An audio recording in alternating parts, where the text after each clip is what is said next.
এত সুন্দর খাবার কোনোদিন খাই নাই। এখন নবী বলল, মরুভূমির মধ্যে তোমরা বিপদের মধ্যে পড়ে গিয়েছিলে, আল্লাহর উপর তাওয়াক্কুল করেছো, এই জন্য আল্লাহ নিজেই তোমাদের জন্য জান্নাত থেকে খাবার পাঠিয়ে দিয়েছে।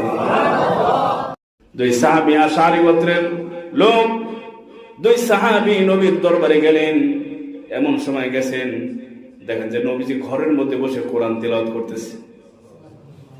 তেলাওয়াতের মধ্যে একটা আয়াত পড়তেছিলেন, ওমা মিন দাব্বাতিন ফিল আরদি ইল্লা আলাল্লাহি রিজকুহা। এই আয়াত বারবার নবী তেলাওয়াত করতেছেন, ওই দুই সাহাবী শুনে ফেলছে।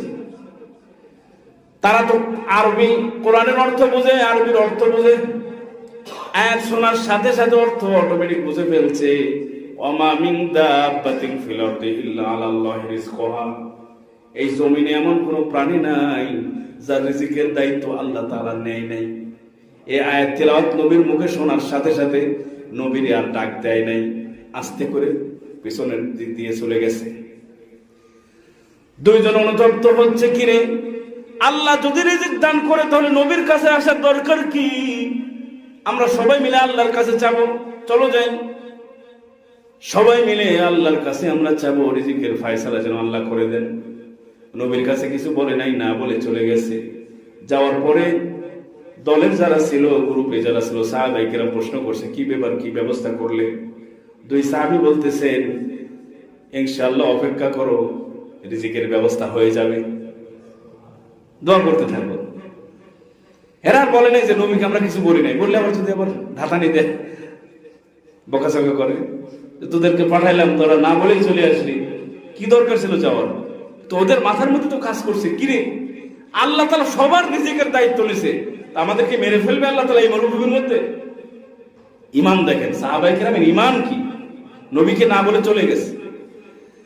কিছুক্ষণ অপেক্ষা করতেছে, দোয়া করতেছে, হঠাৎ করে দেখে অজানা মানুষ বিশাল বড় রুটির টুকরা ভরে বিশাল বড় পাত্রের মধ্যে রুটি আর গোশত নিয়ে হাজির।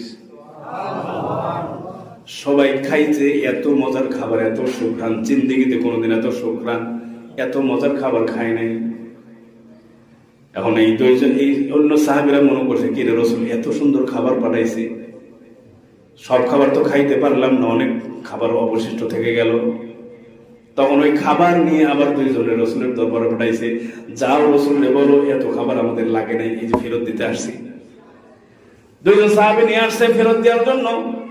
বলছে, নবী আপনি যে খাবার পাঠাইছিলেন আমরা সবগুলো খেয়ে শেষ করতে পারি নাই, অবশিষ্ট খাবার আপনার দরবারে নিয়ে আসলাম। নবী বলে, এবার কোন কথা বলো, আমার কাছে আসলো আবার কে? আমি আবার খাবার পাঠাইলাম কখন? কি অজাতা, কি অহেতুক কথা বলো, আমার কাছে কেউ আসে নাই, আমিও কারো কাছে খাবার পাঠাইনি।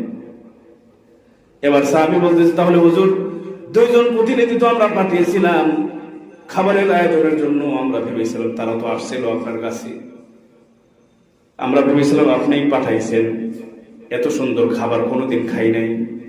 এখন নবী বলল, মরুভূমির মধ্যে তোমরা বিপদের মধ্যে পড়ে গিয়েছিলে, আল্লাহর উপর তাওয়াক্কুল করেছো, এই জন্য আল্লাহ নিজেই তোমাদের জন্য জান্নাত থেকে খাবার পাঠিয়ে দিয়েছে।